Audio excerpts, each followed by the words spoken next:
में पार्वती के रूप में इतना तप किया। क्या बहुत लोगों ने समझाया देवी, क्योंकि नारद जी गए और नारद जी ने हाथ देख करके बता दिया, क्योंकि उनकी मैना माता पूछती थी कि इसको बेटा इसको पति कैसा मिलेगा, तो उन्होंने उसकी कहानी बताई, अजर होंगे अमर होंगे, तमाम कहानी में सब कुछ बता दिया। लेकिन बताया क्या, जो तप करे कुमार तुम्हारी, जो तप करे कुमारी तुम्हारी, जो तप करे कुमार तुम्हारी, जो तप करे कुमारी तुम्हारी, पर ऐसा हो न कहा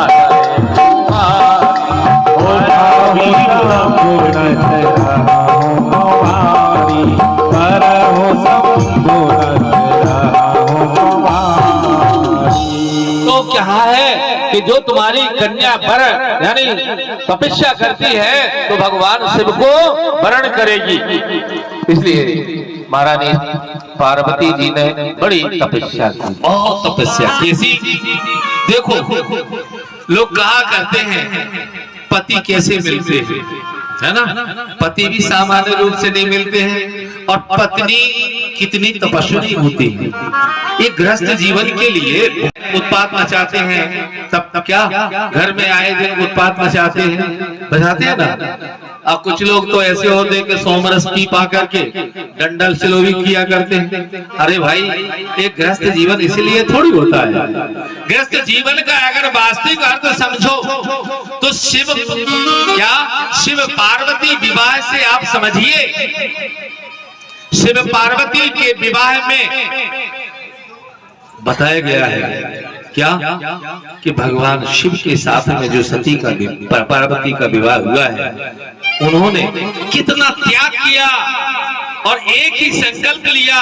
तमाम ऋषियों ने समझाया लेकिन बोले नहीं महाराज, हम तो अपने पति के रूप में भगवान शिव को ही वर्ण कर चुके हैं। जब महाराज किसी भी प्रकार से, जब पार्वती जी तपस्या कर रही थी, शिव जी की समाधि नहीं खुल रही थी, तब कामदेव ने जाकर के देवताओं के कहने पर बाण मार दिया। और जब बाण मारा है तो कामदेव को तीसरी आंख से भगवान शिव ने और भस्म कर दिया। और जब भस्म कर दिया, यद्यपि रति को वरदान दिया, सब कुछ किया, लेकिन जब कामदेव मर गया तो गृहस्थ जीवन में काम की एक विशेषता कही गई है।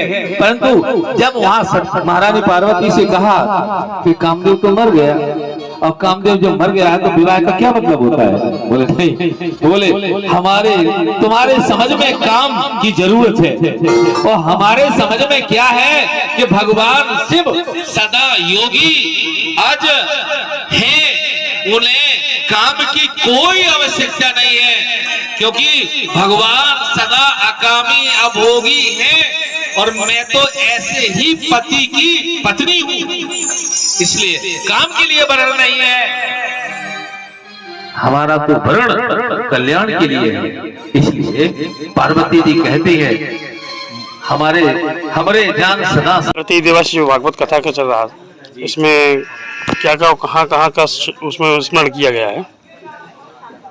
श्रीमद् भागवत कथा के अंतर्गत आज तमाम कथाओं का सुंदर व्याख्यान हुआ। महाराज श्री जड़ भरत लघुगण का प्रसंग एवं प्रियव्रत आग्नेय आदि राजाओं के चरित्र का वर्णन किया गया। जब राजा और हमारे सनातन धर्म की रीति और नीति का पालन करते हुए चलते थे, जिनकी गाथाएं श्रीमद् भागवत पुराण के अंतर्गत वर्णित की गई हैं, वे निश्चित रूप से ही इस संसार के लिए एक साक्ष्य हैं। और इन कथाओं के माध्यम से राजा परीक्षित को जो कथाएं सुनाई गई, राजा परीक्षित को अपना आत्मबोध कराते हुए, उन राजाओं को इंगित करते हुए सद्धर्म का सत्पालन करने के लिए महाराज श्री सुखदेव स्वामी ने मोक्ष के साधन की ओर उन्हें अग्रसर किया। और व्यक्ति को जब तक आध्यात्म ज्ञान और ठाकुर जी के 24 अवतारों की लीला, जिसमें पृथु चरित्र का बृहद वर्णन किया गया है। महाराज श्री पृथु जी जो थे, जब पृथ्वी पर तमाम प्रकार के अकाल पड़ने लगे और महाराज भगवान श्री पृथु के रूप में अवतरित हुए, तो उन्होंने इस संसार में आकर के महाराज पृथ्वी का दोहन किया और पृथ्वी को दोहन करके गाय का रूप जो पृथ्वी ने धारण किया है, उनको दोहन करके नाना प्रकार की औषधियां, नाना प्रकार के द्रव्य और मनुष्य के उपयोगी जो पदार्थ होते हैं, सबका दोहन किया और प्रजा के सुख के लिए महाराज चक्रवर्ती महाराज श्री पृथु जी ने धर्म की स्थापना कर अपनी प्रजा को सुख प्रदान किया। ऐसी अनंत कथाएं हमारे श्रीमद् भागवत में